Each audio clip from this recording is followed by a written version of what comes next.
Welcome to Backstage with Richard Ridge. I'm in the Tony Awards pop-up shop in the Paramount Hotel, sitting with one of Broadway's favorite new stars, Ruthie Ann MIles, who is Tony nominated for her brilliant performance as Lady Tiang in Lincoln Center's new production of Rodgers and Hammerstein's King and I. Welcome, Ruthie Ann MIles. I love these. How cool are these? These are the best. Aren't they the best? Yes. I've already done one interview with these before. Oh, you have? I was helping a friend propose to his boyfriend. That's good. Yeah. And they're getting married, right? He said, yes. He said he was his boyfriend's biggest fan. Yeah. And so I brought out the King and I fan. I It love- happened backstage at King and I. Anyway. Awesome. Yeah. Well, thanks for sitting with me today. Yeah. Richie, I'm your biggest fan. Okay, I'm your biggest fan. I love that. Fan. Well, congratulations on your Tony nomination. Thank you. How did you find out? That was a crazy morning for you, wasn't it? It was a crazy morning. First of all, Okay. she was sick. Yeah. Abigail was sick. Yeah. And so I was up at 6 or something, and then when she went back to sleep, I went back to sleep, and subconsciously, somewhere in the far corner of my mind, I knew it was happening that morning, but I was sleeping, and my agent called me, and my phone exploded, and I thought something had happened. I thought something bad had happened. Yeah. And he's like, no, it's the Tony nominations. Congratulations, you were nominated. And I was like, oh, that's cool. Have they lost their minds? Then that was my morning. And then I hear through the wall, Mommy, I boo-boo. I was like, excellent. So Reality kicked Reality in really check. fast. Yeah. That was like a really quick second. Oh my God, Tony It's like, nomination. excellent. Change your I gotta diaper. go be a mom now. Fabulous. What does this nomination mean to you? Oh, I don't know what it means because I haven't really been able to settle in with it yet. It's been a lot of love notes from people, Yeah. and it's been a lot of encouragements from people from 20 years ago, 15 years ago, saying I knew that that you had a personality that could tell stories. I wasn't in theater for a long time, but when I finally did go into theater, I had a lot of encouragement by a lot of wonderful people. Yeah. So that's been the sweetest part, to hear from all these people and to reconnect with a lot of people. Sure. And this is your Broadway debut. I know. Is it all surreal? Yeah, that's why it doesn't feel so real. I got my agents and my card at the same time that I got my first off-Broadway gig. Wow. And it seems like this one, I know that Tony nominations don't happen all the time for everybody, but certainly not on their Broadway debut. Yeah. So it seems like it's all a little too good to be true, and I'm just waiting for somebody to be like, wake up, Ruthie, it's the first day of rehearsal, It's like a Dallas episode. Right. You're 2 hours late for your. It was all a dream. Yeah, so I'm still waiting for that, but I hope not. It's not going to happen. What is it like living in the world of Rodgers and Hammerstein and The King and I? Oh my gosh, it is also very surreal. Yeah. We have some people who are the biggest fans of The King and I, Yeah. and people who, of course, who know the music, grew up on the music, have seen the movie, memorized all the lines, have met Rodgers and Hammerstein, have met Yul Brynner, and everybody, and then to come backstage or meet them at the stage door and telling their stories of their first experience and their 50th experience of The King and I is really sweet to be part of that family. Yeah. To now be included in their story and their King and I journey and their Rodgers and I Hammerstein see, journey. get over here, you. I see the little one. This is Come your here. daughter. Come over here, Abby. Come Come, here. you want to sit on Mommy's lap? Come here. Oh no, No, she's gonna okay. wander through. She's gonna wander through the Tony story. She Bye bye. says. I love this. Bye. I'll see you later. You are the perfect Lady Tiang. Thank you. You totally get her. You understand everything about her. You love the king. You know everything that's going on in the palace. You're strong. You're sensitive. You're warm. I mean, did you work on that with Bartlett Sher, your director, or how did it all come together, your interpretation of her? It really did start in the auditions. Yeah. I went in there, I had not read The King and I. It was horrible. I'm a bad agent, such a bad agent. I did not know the story of The King and I. I knew vaguely, there was about, she goes there, she sings some songs, and then he dies. Yeah. That's what I knew about The King and I. I hadn't seen the movie, I hadn't read the script. I don't know how I missed that. I grew up in Hawaii. Yeah. How did I miss that? Yeah. But I did. And so I went into the audition with this idea of what the Lady Tiang was supposed to be. And I went in there and I was like, stop, what are you doing? And I was like, I'm being Lady Tiang. Am I not being Lady Tiang? He's like, no, Lady Tiang is Hillary Clinton. Lady Tiang is Imelda Marcos. Wow. Except she doesn't have the loud megaphone. So he's like, stop, take it home, bring it back. So I did. And then the next time that I met with him, we sat down at the table and we were just talking about who he thought Lady Tiang was and who I thought Lady Tiang was. And then we started talking about our families. and his Chinese aunts. You know, his stepdad is Chinese and from Hawaii too. And so he was talking about his Chinese aunts, and I was talking about my family too. And he's like, I think you know who she is. I know exactly who she is. Now I know she is. She's a real person. She's real. She's not this little person who comes through. And then from there, the auditions really kicked off. And that was about the third or fourth one in. What was your last audition like, and how did you find out you got the role? Okay, my last audition was at the Lincoln Center, in the bowels of the center, and we had, Ted Chapin from Rodgers and Hammerstein. He was there, and Andre was there. Everybody was there. We had about 10 people sitting in the back row, basically just checking off to see to see that these people were okay to play their roles, and I did the best that I could. It was like 9 in the morning. It was like 8:30 or 9. It was so early in the morning. And I'm coming in from Brooklyn too, so mind, I've been up since 6 trying to prepare for this 9 a.m. audition. And so I did my audition. I went outside. They said, "Can you just stick around for a minute?" I was like, "Okay." About 15 minutes later, they called me in, and they said, "Okay, Abigail, that is a lovely umbrella." Oh my God! Yes, it is bad luck to open that in Just here. so our audience knows that you have your daughter here. 'Cause My I was gonna daughter say, is here. who was going to She's watch your 2. daughter? And I love that you brought your daughter. Yes, No Abigail, rating come in here. here. This is pretty. Oh, No? Oh, she's getting down. You don't want to see the fan? Okay, go. This is Run what around. one of Broadway's newest stars does. Yeah. All right, so you're in the bowels of So I'm Lincoln in Center. the bowels of Lincoln Center, Yeah. and everybody's there, and they tell me to go sit outside for a minute, and they said, "Okay, now bring it back in." So I'm shuffling my papers, putting them back in order, and I'm going to stand on my mark. And they're like, "You don't have to do the scene again. We just wanted to tell you that you'll be playing Lady Tiang in the revival of King and I." And I just crumbled because it had been a very, very long audition process, and I know wonderful, wonderful actresses who were also up for it, and I was so many things flashed through my mind. One of them was, "Thank you for never asking how old I was. Thank you for never," so it was a very surreal moment. And I collapsed on the ground and I just started to cry. It was a dream come true. Singing this incredible Rodgers and Hammerstein score and working with this cast, what has it been like for you? It feels like I'm part of history.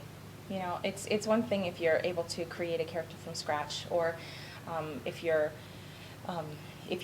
you join a company that has been running for 15 years, that's another thing.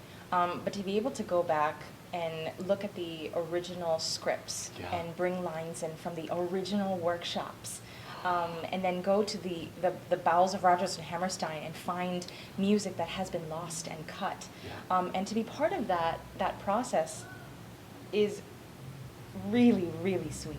It's really sweet, and everyone has been so supportive. Yeah. But yeah, it feels like we're part of making history, Yeah. It's so gorgeous. I mean, the entire production, the cast, everything you do in this show. Thank you. Just superb. Talk about all these crazy activities leading up to performing on the Tonys and everything. What's it been like? Oh, Trying to be a mom at the same time. Yeah, trying to be a mom, dresses, lots and lots of clothing. People who know me know that clothing is not exactly my forte. So when I find a pretty dress, I buy it. But I don't often have time to find pretty dresses.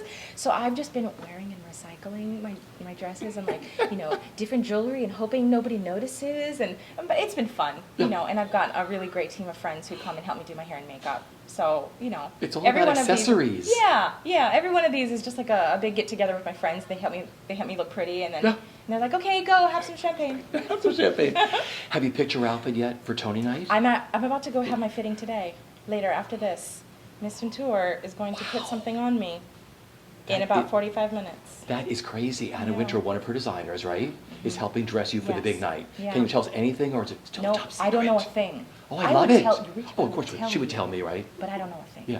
But you're being handled by the best people. Yeah. So you're going to take your mom and your daughter over there, right, to this Maybe. fitting? We'll Maybe see. We'll see. She might not ever leave the store. If she hasn't wreaked havoc in the Tony store here.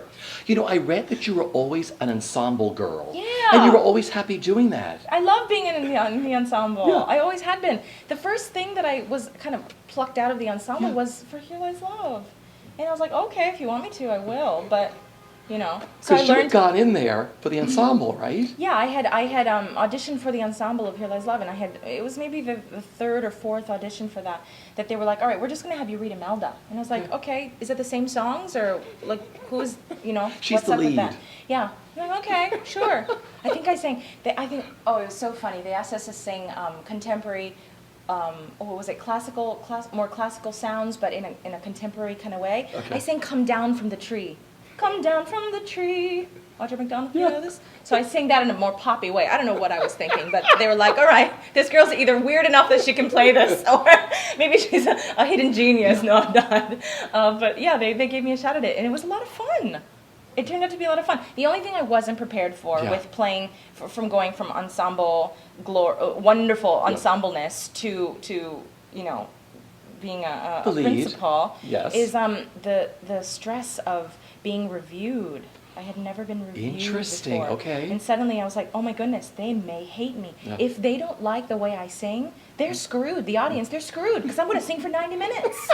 If they don't like the way I sound, if they don't like the way, And they all loved you. Every critic loved you in They were this. very nice. You received Lortel Award. You received the Theatre World Award. I did. I love that. What was the best part about playing her and doing that show? It was so different. It was. The best thing about playing Imelda Marcos was the stories that people came up to me afterwards and said, I lived through that. Yeah. Or I had to flee the Philippines because of that.